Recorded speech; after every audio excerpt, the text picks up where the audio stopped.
My 26 male tormentor from school, 26 female, wants to go out with me. Can people really change? And if so, how much? There's no other way to say this. She was a bully to me in middle school, humiliated me early in high school, and thankfully ignored me our senior year.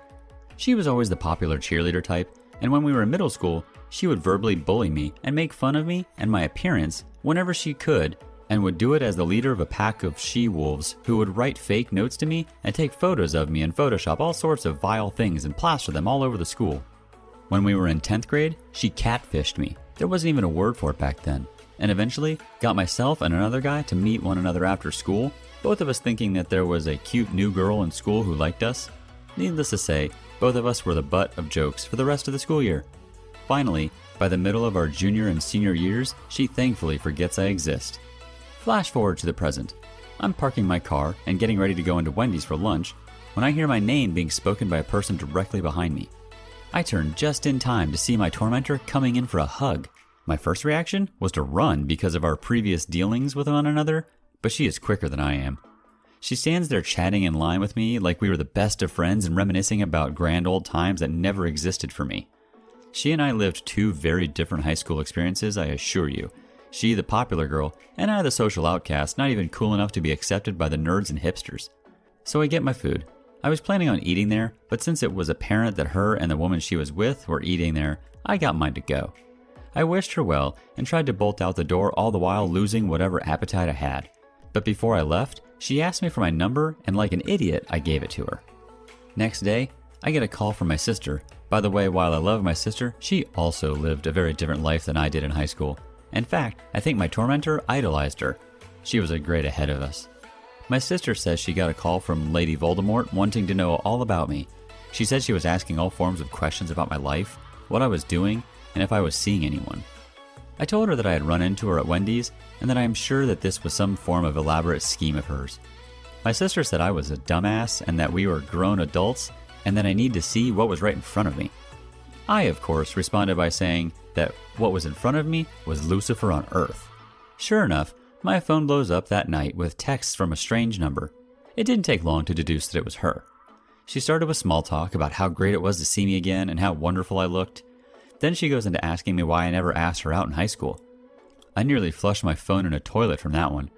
Now mind you, she is saying all of this on text without me replying at all. Finally, I respond back with, "It was nice seeing you too." Within a minute of hitting send, my phone is ringing. I guess she decided that my response was good enough to give me a ring. She asked me out for a date this Friday night. Here's my dilemma. From an outsider's perspective, she is gorgeous. I mean a solid 8, maybe 9 on a 10 scale. However, whenever I hear her speak or think about her, I can't see her physical attributes. I see visions of hell on earth, with her riding in some fiery chariot being drawn by black horses that snort smoke and fire.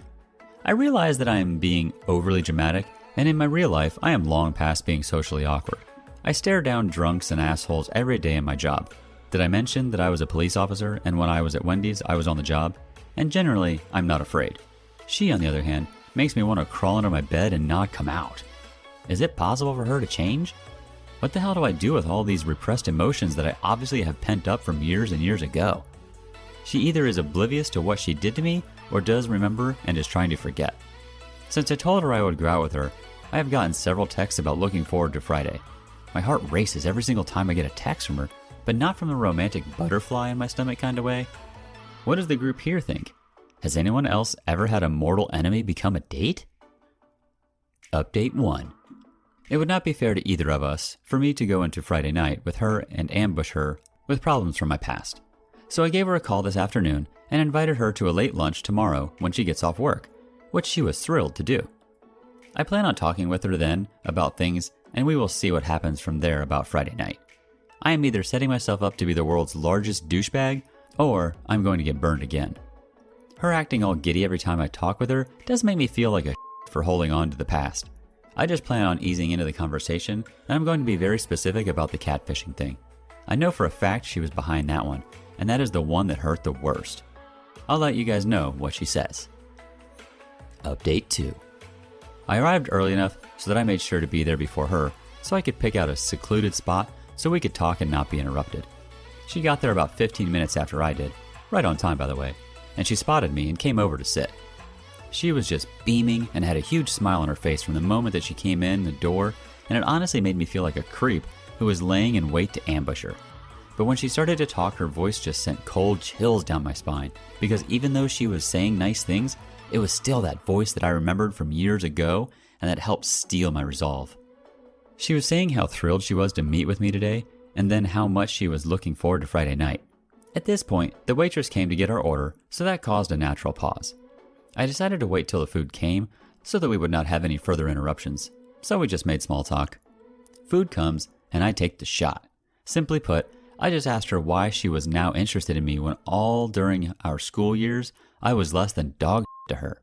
Yes, I said dog because, well, just because. She actually teared up a little, but to her credit, she didn't cry or anything at this point. She goes on to say that she knew when she did the catfishing thing that she had gone too far. She stated that she had no good reasons for doing anything other than she was very immature and very wrong. She then went on to tell me something I had no idea about. I guess the other guy who she tricked with the catfishing scheme did not take it as well as I did. She said about a month after she did that, he physically attacked her on the way to her mom's car one day while she was leaving cheerleading practice. She had a fractured jaw, contused lungs, and 2 broken ribs. I knew she had missed some school, but at the time, I had no idea why, nor did I care. She then said she never came to apologize to me for it because after that, she was afraid and did everything in her power to avoid me for the rest of our time in school. The other guy transferred out before that school year was up. She did make what I thought was a really heartfelt apology to me. I am usually a decent judge of character, and believe me, in my line of work, people lie to me all the time, so you pick up on traits, and she either is one of the best liars I've ever come across, or she was genuinely sorry for doing it. We then talked about middle school, and while she admitted some of the things that happened, she let me know that some of them were not her, but girls who she was hanging out with at the time. Some it made sense, the other was really irrelevant anyway, because it was the catfishing thing that hurt the worst. She never tried to bolt out of the cafe, nor did she ever not look me in the eye.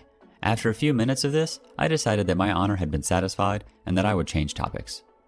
We started out as lunch ended up with an entire afternoon and early evening together, walking and talking.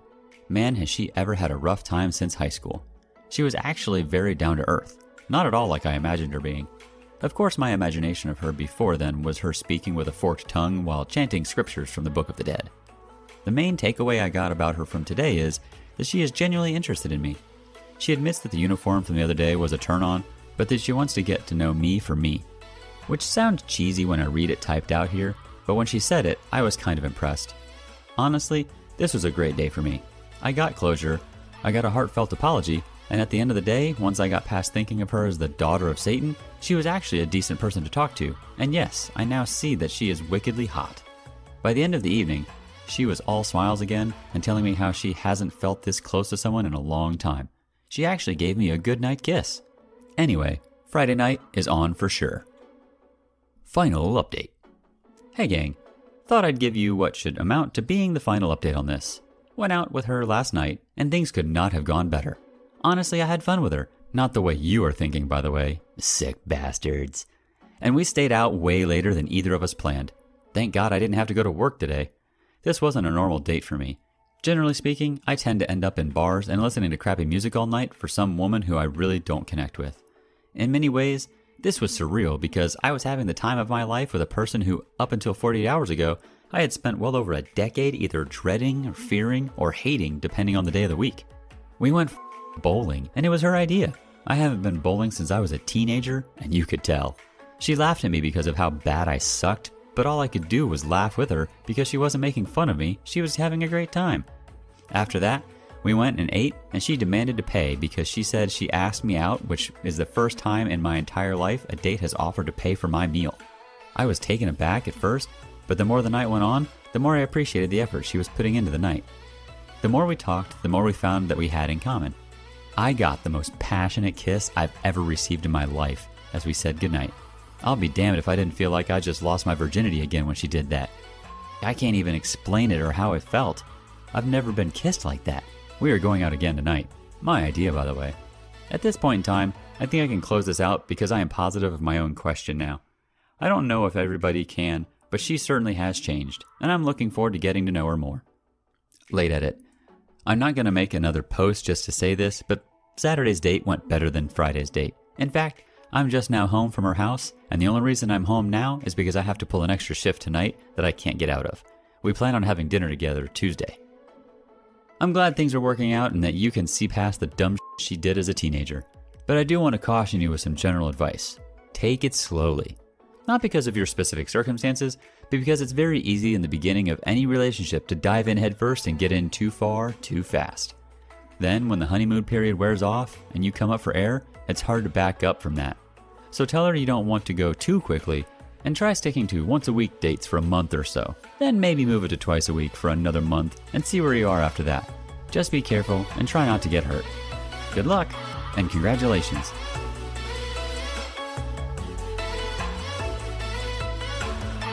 Welcome to r/Pro Revenge, Cheating Wife Edition. Today, we have 2 stories of infidelity leading to well-deserved public humiliation that shocks families and destroys careers.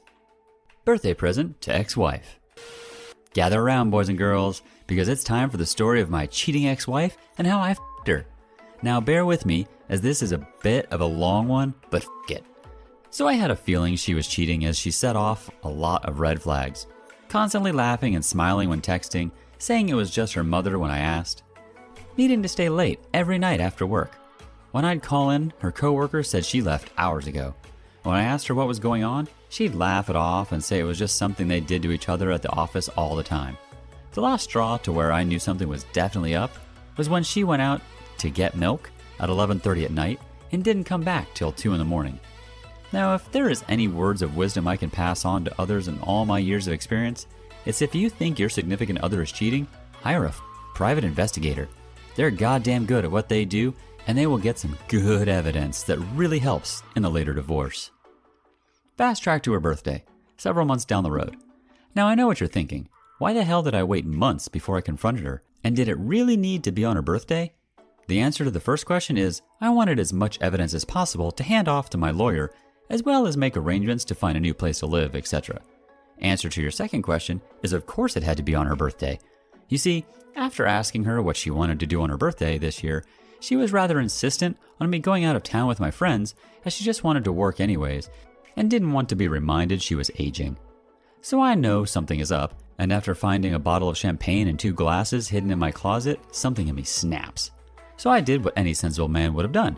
I leave and go to my friend's house pretending like I'm going out of town. While there, I call up her mother, father, sister, and several of her friends. I tell them how I want to give her a big surprise by sneaking into her room with party streamers, kazoos, and a big cake with candles. Sounds fun, right? Well, boy, was it. It's 8:30 in the morning, and I have everyone met just outside of our apartment. We all pile in the elevator, about 8 of us in total, her mother holding the cake, and me reminding everyone to be as quiet as they can be. I put my key in and unlock the door. We all sneak in and make our way down the hall towards the bedroom. Each hold a kazoo, and Mama's holding the cake, grinning from ear to ear. Well, as I throw open the door and we all yell surprise, but the surprise was on us, and there was my wife, bent over in doggy-style position with her lover staring at us wide-eyed mid-thrust. Mom drops the cake. Sister screams. Father begins to shout. I pretend like I'm horrified, to which her friends try to push everyone out while yelling at her. Ex-wife is sobbing and screaming, how could I, while the lover is desperately trying to put his pants on while running out of the place. Needless to say, it was one of the best birthday presents I have ever given. Update. Well, to be honest, it was funny as hell at first. I tried to disguise my laughing by pretending I was choking up. After so long of being betrayed, I was the one who got to have the last laugh. Plus, since I had hired the private investigator, I was able to prove she was using my money to pay for things for her lover. Hotels, dinners, etc. So I did get some compensation for that, though she did get half of my life savings. But I was young and just starting out, so the amount I had then is pretty laughable now. So then reality sets in. Your marriage is over. The woman you fell in love with has betrayed you, and the last 2 years of your life were a bit of a waste. In the end, it's not even about the money. I really thought I loved this girl. Why didn't she love me? For the longest time, I wondered what was wrong with me and if anyone would truly be able to love me. Not to mention I was really close to her dad. Mine left when I was younger, and I never spoke to him since then, so hers kind of took me under his wing. Kind of the father I never had. I still call him from time to time, share with him my accomplishments as they come, and even stop by to see him when I get a chance. Divorce is never fun, boys and girls, and take my advice. When you're young and in love, don't be foolish and run into something. Take some time to really get to know the other person. Wait 3 to 5 years. Move in together. I wish someone had just pulled me aside and said, "Man, think about what you're doing. Maybe you should give it some time." Also, another piece of advice. The old saying about, you know how a girl really is by how she treats her parents? This is absolutely true. She was a total to her parents. That should have been my first red flag. While I personally think the nature of this revenge was very extreme, hopefully the girl will be mortified of cheating in her future, so people like our OP don't end up in these situations.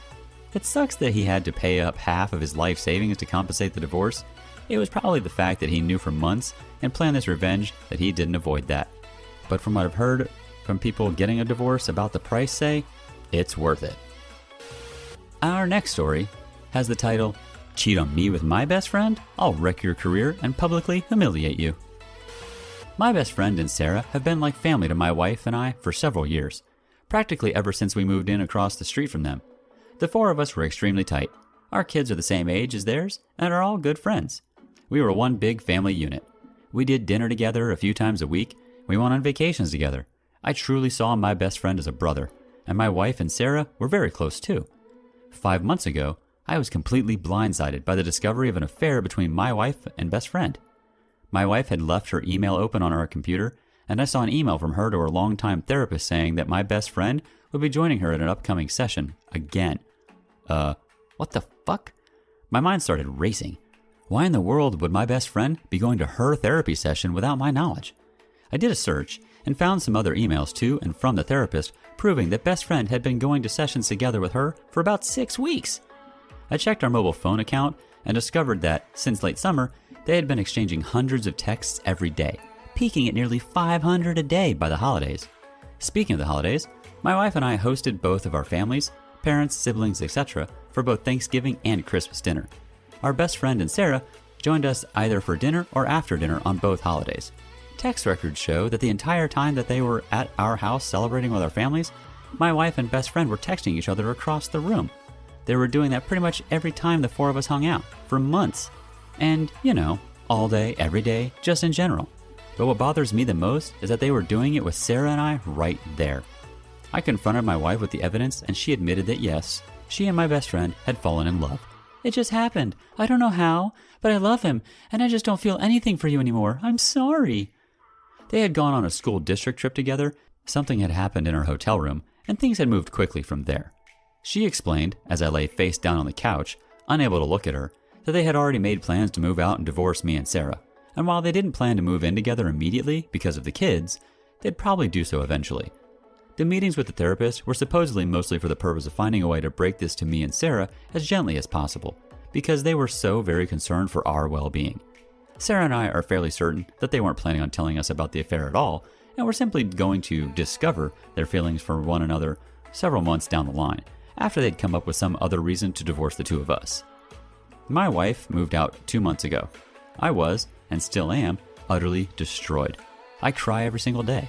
I cried right in the first few paragraphs of the story just now. I worry nonstop about the impact on our kids, but I am also not exactly a shrinking violet when I feel that I've been wronged. And in this case, I was, objectively, very, very wronged. So, a couple of years ago, my best friend ran for a Board of Education seat as a pretty extreme underdog. I helped him with his campaign materials and debate prep, and my wife, a well-known school district employee, this becomes important later, got the word out as best she could. Much to our surprise, he actually won in a squeaker by just a few dozen votes. Being on the board became the center of my best friend's world. He joined every committee that he could. This turned into the foundation of his affair with my wife, as they were constantly going to school events and meetings together on evenings and weekends. Once I discovered the affair, my thoughts turned pretty quickly to revenge, and it occurred to me that an extramarital affair between a member of the Board of Education and an employee of the school district was at least bad politics and possibly violated district policy. Making things far worse for them was that my wife was in the running for an open administrative position, and everyone knew that she was more or less guaranteed the job and the major pay raise that came with it. She had just finished her master's degree in school administration at the urging of her principal, and the superintendent so that she could be promoted to the specific position. I had plenty of evidence of the affair, texts from both of them admitting to it, text records showing that they were texting hundreds of times a day, emails to and from the therapist, etc. I considered simply emailing all of the evidence to the board and the superintendent, but felt like I, as the grieving, betrayed spouse, might not be seen as the credible source. So instead, invented a fictitious, furious friend who was planning on showing up to the next board meeting and publicly shaming the two of them for their affair. I told my wife that I'd tried to talk this person down, but couldn't guarantee that they wouldn't show up and humiliate them publicly. As I expected, this led best friend to conclude that the only option was for him to preemptively admit the affair to the board.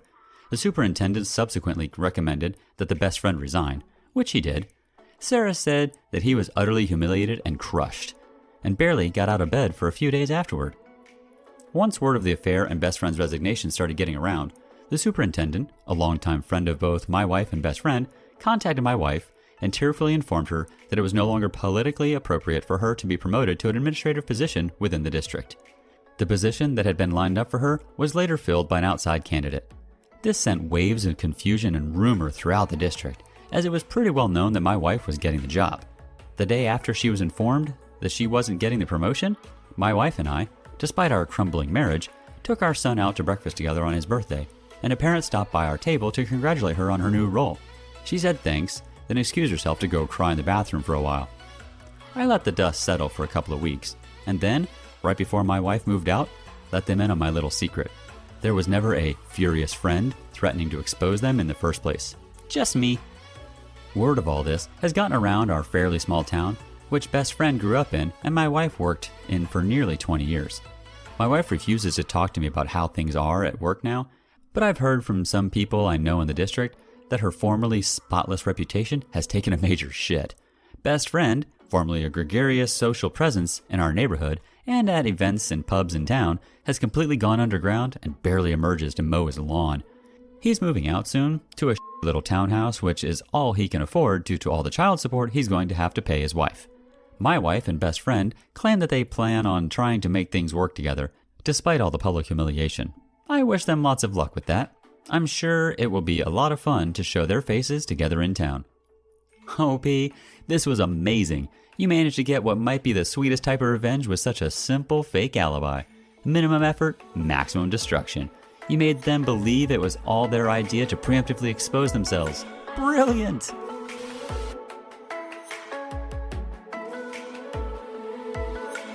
Welcome back, our space fam. Today, we've got a doozy.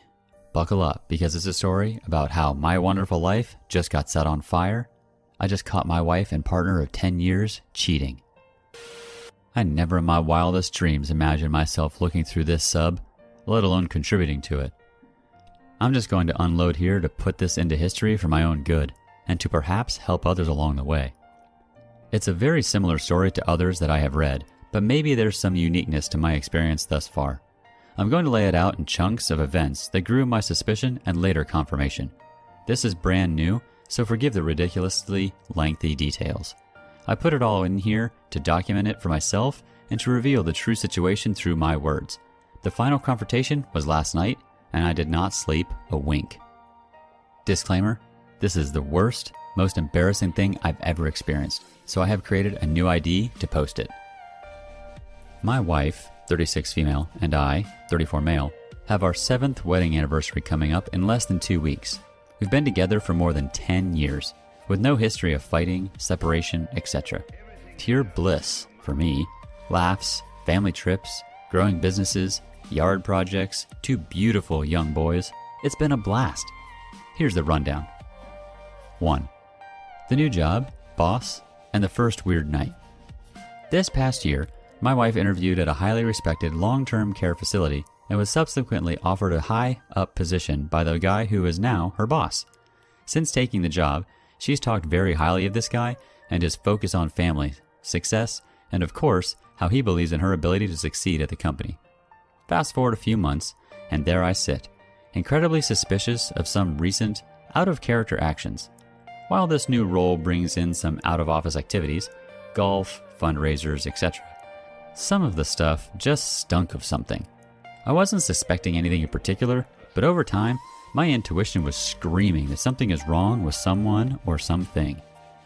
There was a night in early June where I found myself pacing the house in terror that something happened to my wife while out for drinks and dinner with the coworkers after a golf tournament or something. At one point, she said she would be home in an hour. That came, and then another hour, and then a third hour. Her and I share our locations on our iPhones. Why? Because we have 2 little boys and figured it can't hurt to know each other's whereabouts. And her location was stuck in the same place, side of a busy road, nowhere near where she said she was going. Her phone kept going to voicemail. I thought she may have been in an accident. Finally, on the brink of calling police, she calls me to say she's on her way home. I tell her how terrified I was, and she explained that her phone died, and she was in a coworker's car without a charger. Weird. That has never happened before. She's never, ever been out late and not checked in with me. I attributed it to the brand new job, new coworkers, and her efforts to fit into the social scene with this new role of hers. Her story did add up for the most part. The road where her last location before the dead phone's location was shared wound up being on the way to a restaurant where they were supposedly at. Still, this disconnected behavior had never happened before with her. It was just so out of place. Fast forward a couple months. My wife has become obsessed with her workouts, her weight, wanting a bigger chest. Her morning routine in the bathroom has become longer and longer. Keep in mind, my wife is far more fit than your average gym goer. She has nothing to worry about. She's absolutely gorgeous. 2. Meeting him in the obscure, tucked-away parking lot. A day came in early August where she invited her boss and some coworkers over to my house for some daytime drinks after a race they all ran together. I thought to myself, I finally get to meet this amazing boss that I hear so much about. They arrived, and that's when everything hit me.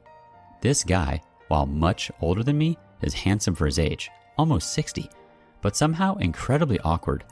Not once did he look me in the eye, and when I shook his hand, it was soaked with sweat. That's when my intuition screamed again, steering my suspicions towards him. He didn't stay long, and he didn't interact with my wife. He barely said a word to anyone, other than to ask me what high school I went to, while looking in other direction. He just basically drank a beer and left. Following that, the last coworker to stay winds up inviting his girlfriend and her daughter over. After a bunch of drinks, my wife was very convincing to invite them over for an impromptu dinner party. That all happened, and this guy and his girlfriend left around 8 p.m. Now is the point where everything starts getting narrowed. In the days leading up to this morning race with her coworkers, my wife had been talking about getting drinks with her friend later that night to celebrate a birthday. She was back and forth with wanting to go, and then, when her coworker left for the day, she decided that she was in fact going to go. She went upstairs, dolled herself up, and came down looking awesome. She kissed me goodbye and left for a bar on the east side of town. Her entire demeanor was incredibly awkward, and I had to ask, "Are you okay to drive?" She said, "Yes, I really only had 2 throughout the day. I'm not going to be out late." I don't remember for sure, but I think she may have even asked me to wait up for her. I put on a movie or something and chilled out. Less than an hour went by, and I thought it was weird that she never texted me to let me know that she got there. Out comes the old Apple location. I pulled up her location to see that she made it okay, and to my utter confusion, her location was showing at work. Not exactly the office she works at, but a building tucked away across the street from her main building. One that I know she has never mentioned working in. It took some time to figure out where this was exactly, but there was no question. My thoughts? Did she turn around? Is she trying to make a call? What is she doing there? Why was I so suspicious of her boss this morning? Why did she decide to go back out? That's not like her. Why is she there? There's no logical reason for her to have driven west and parked at work. She said she is meeting a group for drinks on the east side of town, completely unrelated to any of her coworkers. She comes home not long after, awkwardly over-smiling as she greets me on the couch. She was gone for a total of an hour, max. I'm still not completely sure what is going on. She keeps telling me how much she loves me. She hops on top of me and we make love. For a split second during this, I actually thought to myself, is it possible that she was just with someone else and less than 10 minutes ago? No way. I convinced myself that she was out of sorts and parked in that lot to make a call or something. Dumb, I know. 3. The kid's new friend. Over the next few weeks into July, things seemed fine, and I somehow put number 2, above, in the back of my mind. Our sons have been going to summer camp, surprisingly enough, on the campus where she works. Some intense issues at her job either required me to pick up kids, or she would have her coworkers, guess who, watch them for a few minutes. I learned of the many times that this boss of hers had my kids in his office, giving them snacks and letting them play on his computer. They actually got to know him. She mentioned how much she loved the support of this new team. 4. The hotel. We take a break to go away to the beach with my wife's family. We spend every day on the beach. My wife and I took the kids on bike rides. It was pretty good. We both jumped back into a hectic work week, starting off with my wife asking if I can pick up the kids midweek so that she can go out with her coworkers. I was kind of thrown off by this because it was our eldest son's first day of kindergarten and we had just got back from vacation. I thought it really weird that she would put a work outing over being with her son after his school on his first day. She said that one of her female coworkers was having a tough time in a divorce and wanted to organize a little golf outing followed by dinner and drinks to catch the first preseason football game. What I thought to be really weird was that during the week we were at the beach, this plan also included her female coworker grabbing a hotel because she lives far away. My wife said that she was thinking about catching up with her there before golf because of the rough stuff she was going through. I think this is really strange, but keep my thoughts inside. I agree to pick up our kids so she can do this. Now, keep in mind, I picked my kids up at an after-school program at my wife's place of work. I don't mind getting them, but this was a little strange since they are at her work and within a few minutes of our house. I work 40 minutes away, so it was a little inconvenient given that I would have to leave my business early to get the kids on our first week back. The day comes. We take pictures in the morning for my son's first day of kindergarten. Together. We walk him down together. She's rushing because she doesn't want to be late for work. I have a video of this on my phone, actually. We have been talking about this day for the entire end of preschool and throughout the summer. Here it is, and my wife is being weird, not herself. She is usually so invested in stuff like this. We see him walk into class, and I can barely keep up with my wife on the walk back to our house. She is like this normally, but I thought she would take exception to her son's first day. We got back, and she was in her car and off to work, seemingly frantic. Later in the day, I got barely out of my business in time to be on time for the 45-minute drive to get the kids. There's a temporary road shutdown for construction. Then, there's heavy, unusual traffic on the highway. I'm running late. Everything is against me. As I sit in traffic, my mind starts to race. This makes no sense. Why would she have me get the kids? It was our eldest's first day of school. Why is she out tonight? Doesn't she want to see him and be together? I panic because this is also our son's first day at the after-school program, and I know I'm going to be late at this point. I call my wife. She doesn't answer. She knows I am picking the kids up. Why would she ignore my call? We are in this together. Wait, she's going to a hotel before golf. What the f***? Am I stupid? Yes, it sounds that way. Nothing is going on. I feel so weird. In traffic, I pull out the phone again, hating what's become of me and this location thing. Her location. A hotel in the city where she works and we live. Further from the golf course than one would expect. God, there is no way that she is there with her boss. If she is, I bet they are all there and they are at the bar getting drinks. But why at a hotel? I call the aftercare number because I can't get a hold of my wife, who is currently at a hotel with her female coworker.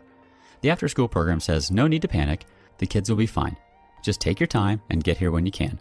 I get closer and closer to getting off the highway and on towards the direction of my wife's work, where the after program is. Now, coincidentally, my GPS has me getting off right near the on-ramp by this hotel she is at. As I continue closing on the ramp, 10 minutes late for picking up my kids, and stupidly watching my wife's location while driving, and debating whether or not I have the guts to just be 5 more minutes late, jump off to the hotel and confirm my fears. Her location starts moving, and she's leaving. And by some wild stroke of dumbfounded chance of traffic jams 45 minutes away, the particular hotel and the route my GPS has me on to exit the highway to get our kids, she drives by the opposite direction, getting onto the highway. Panicking at the opportunity to catch something, I don't see her car or the car that I know her boss drives. Remember, he's been to my house and has met me. I am trying not to drive off the highway at this point. Damn it, I missed. She went right by me. God help me if this is real. My heart is racing, just recalling this moment. She must have been in a room for an hour. Denial and guilt set in. I feel awful for tracking her, but try to justify it in my mind through the horrible feelings inside of me. What is happening to me? I pick up the kids 10 minutes late, still frazzled as to why my wife wouldn't answer, but in absolute terror at the fact there's now a chance that this could be really happening. She still hadn't called me back. My kids feel so dependent in my hands, and I am terrified for them. I finally hear from her after the kids and I are home eating. I think I sent her a picture of all of us hanging out with our shirts off.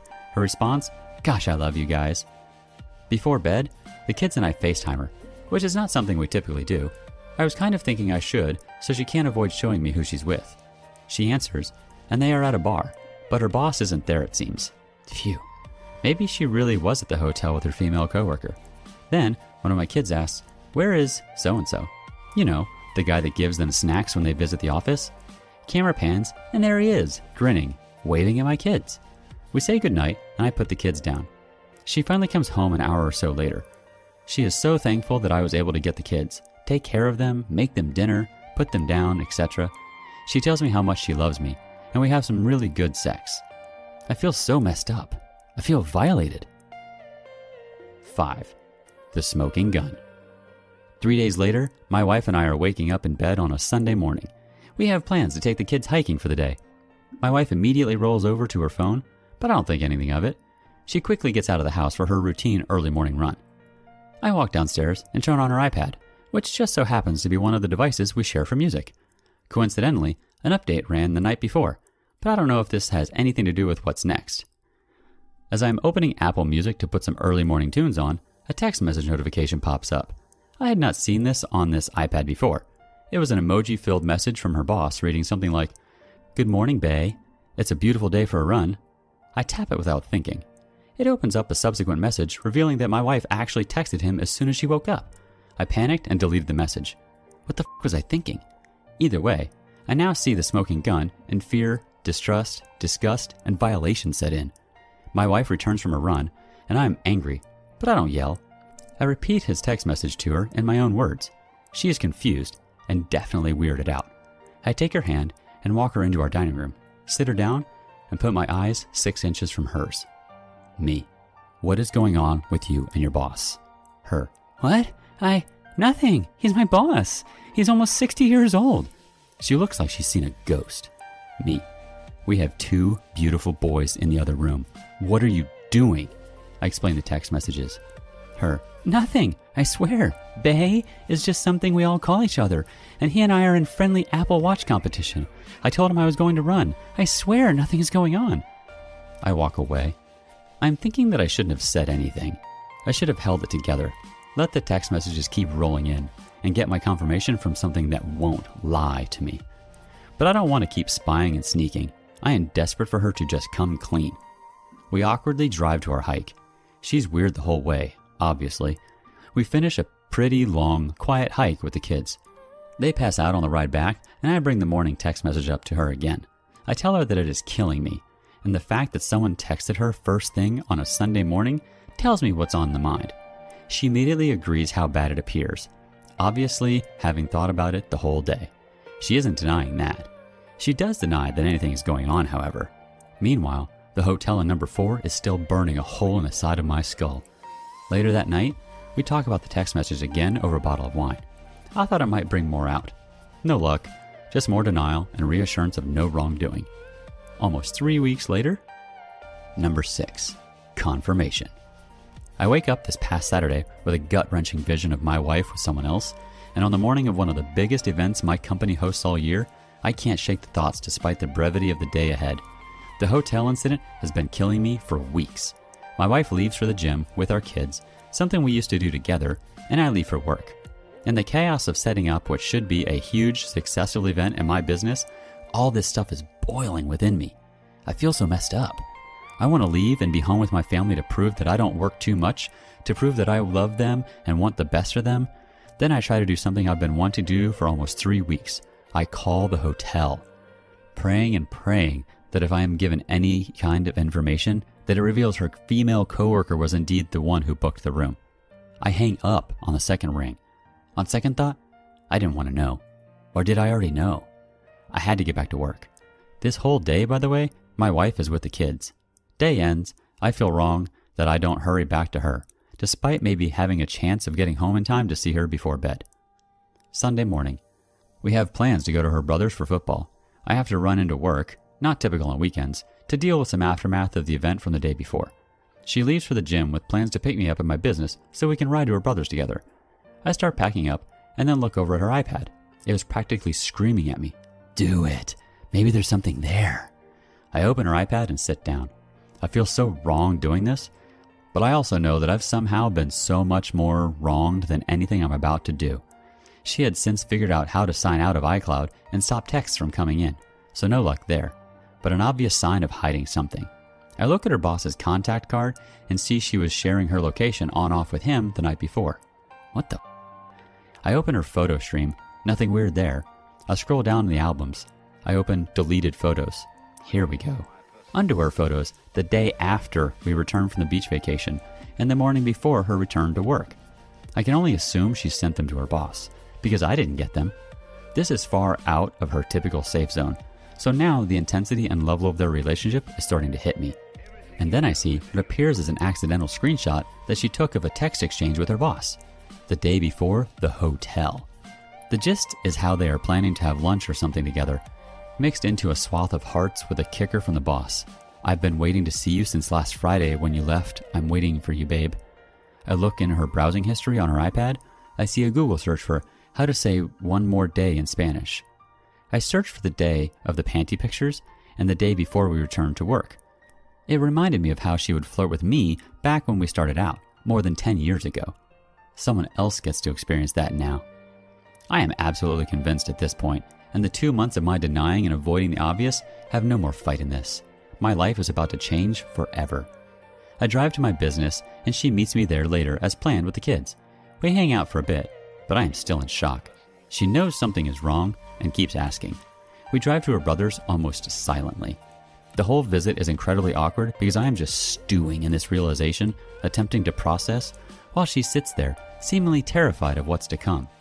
I text a partner of mine, a gentleman I am involved in business with, and who happens to be a partner at one of the area's most reputable law firms.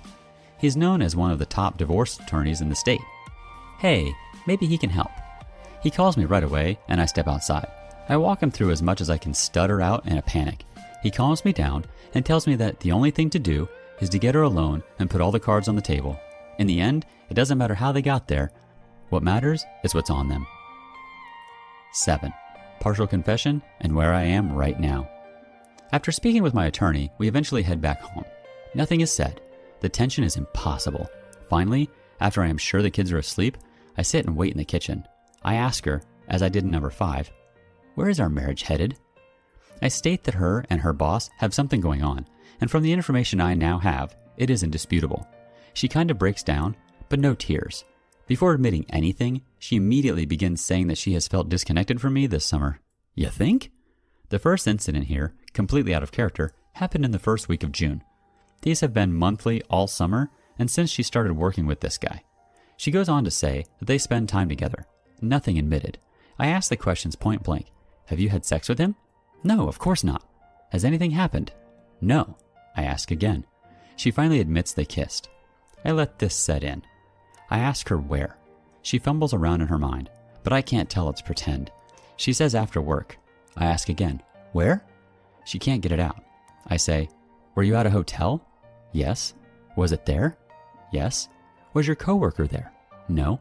So you went to a hotel with your boss and kissed? Yes. But that's it. Nothing else happened. Well, what else did you do then? We talked. We talked about all this. Adults don't kiss. They have sex. You didn't go to the hotel to kiss. She doesn't deny this, but she denies anything further happening. She says that she couldn't do it. She just couldn't bring herself to doing it. Like it actually matters now. We went back and forth about this, with no yelling or shouting, just awful. The entire time she is saying, I want you, I want this, I want us. I don't know what the hell I was doing. She admits that, despite some disconnect, caused by her, she will come to learn. There was nothing significantly wrong with our marriage. We vacationed, we made love, grew our children, dated, etc. After about 30 minutes, it all hit me like a ton of bricks. Wait, you asked me to leave my job early to pick up our children from the after-school program at the very place you work at with this guy so that you could leave work early to go to a hotel with him where you two planned to have sex? And on our son's first day of kindergarten? I actually left that part out. I recalled the text message from number 6. He has been waiting for her. They planned to have sex. I recall the old number 2, but I fail to bring it up. I recall the hotel being mentioned while on vacation the week before. This was in the works while we sat on the beach together with her family. It was not spur of the moment. The conversation goes nowhere, but further into this new hell that I have just inhabited. The last place on earth I want to be. We go to bed. She cuddles me and it's disgusting. I feel infected, violated, ruined, and motionless. It stops. I lie awake for 3 hours, then hop onto the internet, desperately searching for success stories where couples come back from this. There are none. It's all about how to realize the situation, how it will never work again, and that it's time to move on, regardless of money, kids, love, history. Just awful. Hopeless. I start contemplating divorce, then realize I am 5 hours into a sleepless night, just hit by a freight train, and not a clean thought in my head. She wakes and asks what I am doing, and I don't have much to say. Then I ask her about number 2 finally, which would confirm my earliest suspicion and nullify her claims that this just started. I tell her that I knew her car was at that facility. She admitted to meeting with him and said that they only talked in the car. I can only imagine. Another detail left out, and a revelation that is much more long-standing. Morning. She hops in the shower and I completely break down. I held it together all through the night, but I just imploded as soon as I sat up. I finally noticed one of my sons was up and on the potty in the other room. He's been doing a great job training, and I feared that he heard me weeping. I wipe my eyes, walk into the bathroom to see if he needs help, and for the first time in my life, my knees gave out completely. I dropped to the floor and sobbed in front of him. The sight of one of our innocent sons, completely oblivious in all his perfect, moldable youth, just wrecked me. Who can be so careless, so completely narcissistically motivated that this beautiful child we are responsible for could be forgotten for some meaningless sex? My other son comes in and sees his father sobbing on his knees, holding his youngest. What in the hell has happened to my life? It all just changed in an instant. I held those boys so tight as I realized the tables had turned. I've held them so many times as they cried, but this was the first time those little boys held me. What a dramatic moment. But it felt good to know that while I've lost her, I still have them. Finally, I pull it together and go downstairs to make coffee. She has no idea what I am going to do. At one point in the middle of the sleepless night from hell, I said that I'm beginning to think that I can't get over this, that everything we have built together is for nothing. I hinted at divorce, but I have no clue what to do. We somehow ate breakfast together with our children, awkwardly, trying to come to grips with the unknown ahead of us. Afterwards, my wife and I embraced. We held each other tight and sobbed without the kids seeing. She knows how severe this is. I saw her off to work with our youngest, and I said that it would take a miracle to fix this. I have no trust whatsoever, and it is going to be incredibly difficult to grow that again. It took 10 years for us to get this far, and we just drove it off a cliff. She again said she wants nothing more than our children, our marriage, and our life. She's going to have to pull me out of hell. I walked my eldest son down to a school where he had just started kindergarten 3 weeks prior, on the day my wife planned her hotel sex trip with her boss. It took every ounce of energy I had left to not start sobbing like a fool again. I watched this beautiful little being reluctantly run off into the playground, checking to make sure I was still there every few steps. He loves me so much.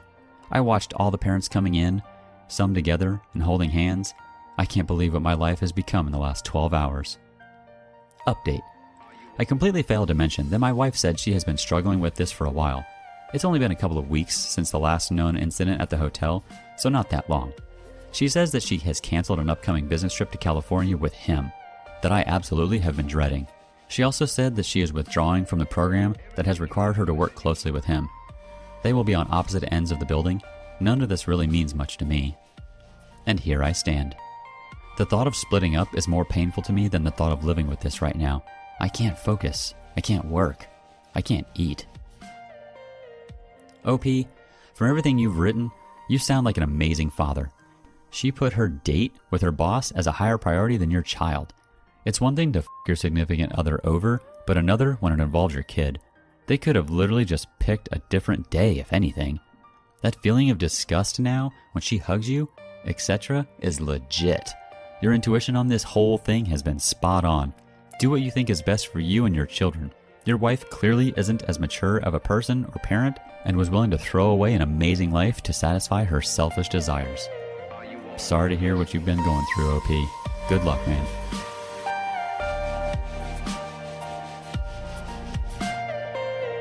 What up, R-Space folks? Today, we've got some pretty twisted relationships to talk about. Let's get right into it. First up, we've got this one. My 29 male wife, 29 female, is trying to push me into sleeping with her friend, 27 female.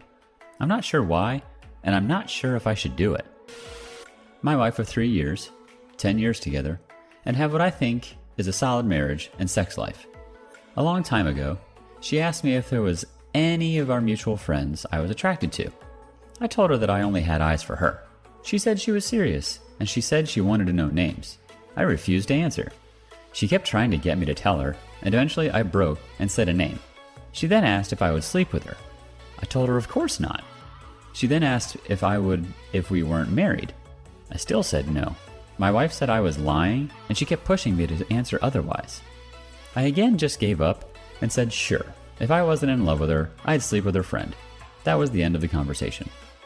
Over the last few months, the friend has come up in conversation. My wife specifically has been comparing herself to her. Like, she'll make a comment on how said friend has a better butt than her, or is more well endowed than her. I'll always tell her that she's better looking, but she won't believe me. I get the feeling she's very upset that I said that, and is now jealous of her friend because she caught my attention. 3 weeks ago, my wife offered to get me and her friend together. I was taken aback and asked her what the she was talking about. She then said she knew I wanted to sleep with her and that I thought she was better looking than her, and she would understand and wouldn't care if we slept together once. I told her that she was speaking crazily and that I wasn't into her friend. She then said that it's not going to hurt her feelings if I am, and that she really thinks that I should accept her offer. I told her no, and she legitimately asked me if I would her friend. I again said no. I asked why she wants this. She said it wasn't some weird fetish, that she just wanted me to be satisfied. I told her that I couldn't sleep with another woman. She had been asking me to do this for a while now, and she even told me that the friend is open if I am.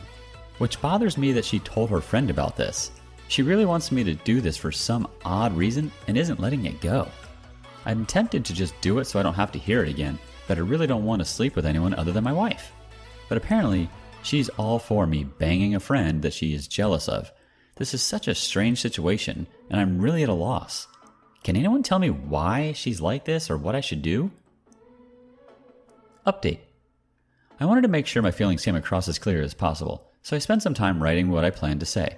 What I said was, wife's name, I love you more than anything in this world. I don't want anyone except for you. I happily swore to you that I would be yours and yours alone for the rest of our lives. That's what I want. I don't want to be with your friend. She is nothing compared to what you mean to me. I need you to tell me why you are doing this, even if it hurts me. I need to know why. No matter what it is, we can work through it, and it won't make me stop loving you. I just need you to be honest with me. I confronted her the night I posted, after we both got off work. She started weeping. She said she was so sorry for being like this, and that she couldn't help it. I cried with her and comforted her. After the tears stopped, she told me why she was doing this. Unlike many of you said, she was not cheating on me. In fact, she assumed the opposite would happen eventually. She said, I was doing this because I'd rather you around with her because she won't try to steal you from me. I was blown away that she said something like that. I asked her why she felt that anyone could ever take me from her. She said that since we've been together for 10 years and have only ever had sex with each other, she thought that eventually I'd get bored of her and want to find someone new to sleep with. I told her that I'd never get bored of her, and she will be the only one forever. She said that she knows how men are, and she was worried that now that we're getting older, I'm going to cheat on her with someone younger. She then told me how she feels so unattractive. She mentioned that she had been gaining weight, which I didn't give a about, and how she's not sure she'll be able to pull off the tricks she does in bed for the rest of our lives. I told her that she is amazing in bed and blows my mind every single time. I then told her that even if we didn't have sex, I wouldn't run off to be with some younger woman. She again cried into my shoulder and said she can't believe that I'd still want her after a decade. I assured her again that she is the only person I want for the rest of my life. As of right now, I'm encouraging her to get therapy for herself, and we're going to try a little couples counseling. I don't think this is much of a roadblock in our relationship, but it couldn't hurt to look into professional help. While this sounds like a happy ending, and I certainly hope it stays this way, I'd still be cautious, OP. It's still possible that she wanted you to sleep with her friends so she could go off and sleep with whoever guilt-free. I only say this because I've seen it all before. Check out so many other videos we've done. But of course, I genuinely hope this isn't the case and the two of you live on happily. Best of luck in your future, OP. Alright gang, you thought that one was bizarre? Check out this next one. My ex, 28-year-old male, tried to sabotage my 24-year-old female new relationship. I feel weird about it. So, long story short, me and my ex were together for almost 4 years. I loved him very much, but our relationship was very toxic. I knew it for a long time. Towards the end, we got a bit better. We went on a vacation, then planned on moving in together. But the toxic behavior still continued. He would hang up on me when he felt, get mad at me, ignore me, and lastly, he blocked me on the phone, cussed me out, and said to lose his number. In anyone's head, that means he broke up with me. At that point, I was done. How could I get an apartment with someone who acts like that? Even if I love them, I want to make sure home life is more peaceful than dramatic. So, I did as he asked. I lost his number. Well, I just kept him blocked. Months later, me and a very good friend of mine actually got together, and our relationship is so different. We've been friends for a long time, and I feel mostly happy with him. Well, 2 days after we got together, my ex suddenly appears from his mother's Facebook account telling me goodbye and long paragraphs about how he loves me. I leave my house, and apparently, my ex came to my house to drop off everything I ever bought him. So dramatic. Obviously, I would have wanted him to throw them out himself or keep them. It was pretty cool stuff. After that, I messaged him back telling him my peace and goodbye. Then, a couple days later, his friend calls me and says he's doing really bad, not eating and all that. I'm very empathetic, so I felt bad and called him to check up. We talked, and I ended up seeing him and speaking in person. He told me he wanted me back, he loved me, and he would finally marry me. I was shocked.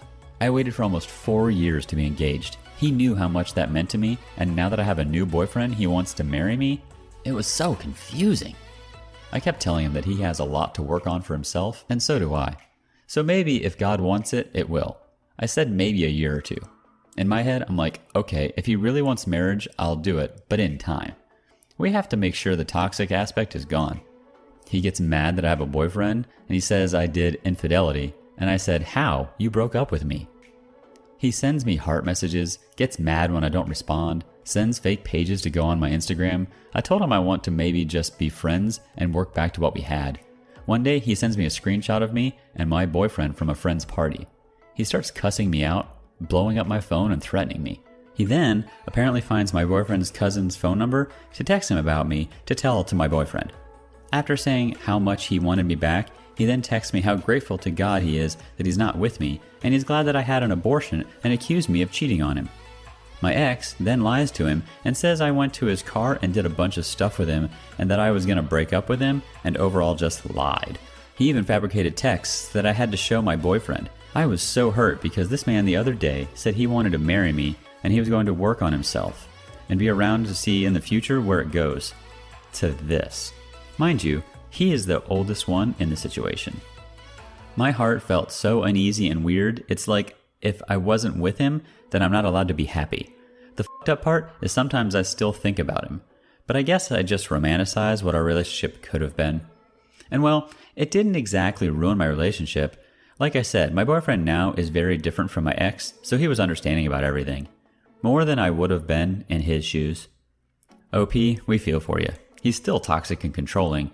He realizes now that he can no longer get you to react by being nasty the same way he once did while you were in a relationship. So he's now using what he knows about you to make you jump at his whim while you aren't together. Be careful. Nothing has changed. He's still playing the same game. He's just wearing a different shirt, and you know that. And our last story is yet another one with some weird relationship stuff going on. Check it out. My male, 26, girlfriend, female, 25, is convinced that my sister, female, 24, is weirdly obsessed with me after she visited last weekend. Weirdly. Background. My sister and I have always been close, hung out frequently, and shared similar ideas and interests. We attribute this to our similar upbringings in the same environment with shared events and memories. I have always taken it as her looking up to me as her older brother. We share similar tastes in art, music, philosophy, politics, just fundamental things, I guess. I have appreciated this close relationship with my sister and continue to today. That is, until my girlfriend told me what she did. Context. I left my hometown and moved a couple of states over. About a 4-hour drive, give or take. I live up here alone. My sister still lives near her parents, and where we grew up, so her coming up is usually a big occasion. She likes to see the city and drink coffee and take pictures and just hang out and chat. She's always been this way, and we've always done those things. My girlfriend, who I have been with for 9 months, has met Haley 3 times. Each time has ended in a catastrophic fight. Seriously, we've broken up twice because of them, where I have somehow hurt her feelings by hanging out with my sister when she is visiting. My girlfriend said she feels like we are purposely avoiding her, when we really have just already made plans to hang out with her. She wants to be with us for the whole weekend. What my girlfriend said, that ultimately my sister is weirdly obsessed with me. She said it is weird that we spent the weekend hanging out and drinking coffee, sightseeing, going to parking decks or parks to take pictures, both wearing flannels and a beanie. In other words, dressing alike. Whatever. It was all something a couple would do, but not siblings. I asked her if it would be any different if, instead of my sister, it was a brother or parent. She basically came to the conclusion that my sister is so obsessed with me that she has caused my previous 2 relationships to end, and that she is trying to end my current one because she doesn't want to compete for my attention with another girl. Thoughts. It's a lot to take in. It should be said that my girlfriend suffers from bad anxiety and OCD, which I think definitely heightens tension because of how she reacts and speaks to me. I was truly just trying to enjoy a weekend with my sister visiting. I made plans to hang out with my girlfriend and sister, and we even surprised her at her job one night. But my girlfriend has convinced herself that the reality is that my sister hates her and wants nothing to do with her, so we purposefully excluded her all weekend. This put her in a horrible mood all weekend, picking fights over text and acting pissy and weird in front of my sister.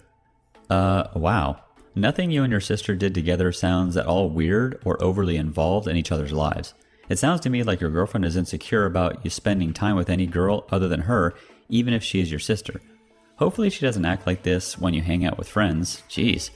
I hope you two can talk this through and she can get over the insecurity, or this will continue to be an ongoing issue. If anything, I would say it's a blessing that you and your sister have such a tight bond, knowing so many families and relationships that don't have the same kind of chemistry. But it's also healthy that you're willing to take a step back and do some reflection just to make sure and maybe get another perspective.